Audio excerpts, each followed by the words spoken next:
My opinion is that we're underestimating the amount of kelp in the Salish Sea. That's because we're not accounting fully for kelp growing on sand. Given that statement, you may be confused why the picture doesn't have kelp in it. Just a charming Pycnopodia, a sunflower star, inching its way up an eelgrass blade and grazing epiphytes. But Pycnopodia is where I'll start and end the story about kelp. I study sandy ecosystems in the Salish Sea. By good fortune, I have several sites with numerous Pycnopodia. As I monitor their size, abundance, and distribution, I see patterns such as this one, a juvenile using eelgrass for feeding and shelter. Now, the edge of the eelgrass is typically 20 feet deep at high tide. At all my sites, if you go about 10 feet deeper, you see another pattern. These are larger Pycnopodia sheltering on Saccharina latissima, sugar kelp. As soon as the kelp starts growing in the spring, you'll find individuals on and under the blades. This alone is fascinating, as any aggregation in an animal which is a broadcast spawner is great, especially for a species that's so rare. It's a simple example of the role kelp can play in an ecosystem, which is why it's often considered a foundation species. But to the point of the presentation, why is there kelp growing on sand? Expecting to see the holdfasts on rock or shell, I was surprised to see the holdfasts instead were anchored on tube worm tubes.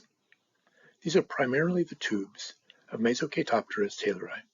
There's some other tubes in there as well, but taylori is the most common, with tube density on the order of about 1,000 per meter squared.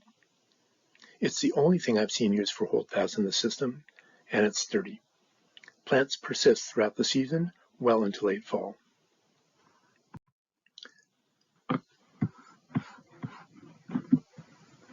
Here's a short video of what a site looks like.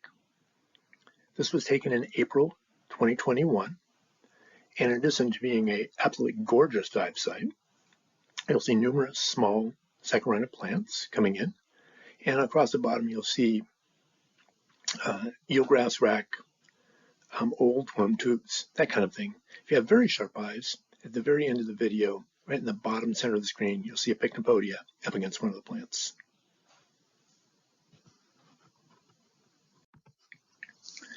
Now this pattern is everywhere I've looked. That last video was from Saratoga Beach in Holmes Harbor on Whidbey Island. This image has 5 sites marked with red dots, which have the same pattern of eelgrass, sand, tube worms, kelp, and Pycnopodia. The graph in the upper right shows typical fall kelp density. It's about 0.3 plants per meter squared. And as you can see, there's a mix of plants from young recruits to large ones beginning to senesce. Now this leads to several questions. Firstly, is the foundation species really kelp?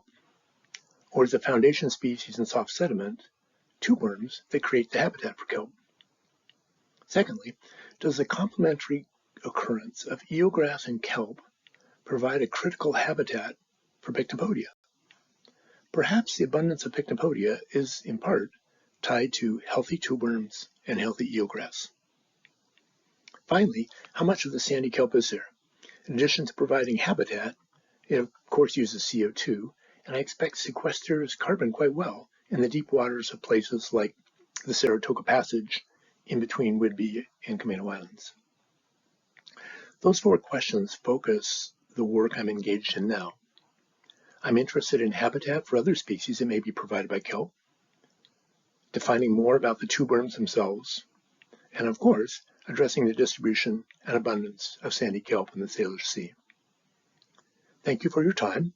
I look forward to providing regular updates to all of you.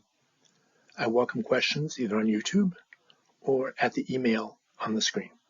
Thank you.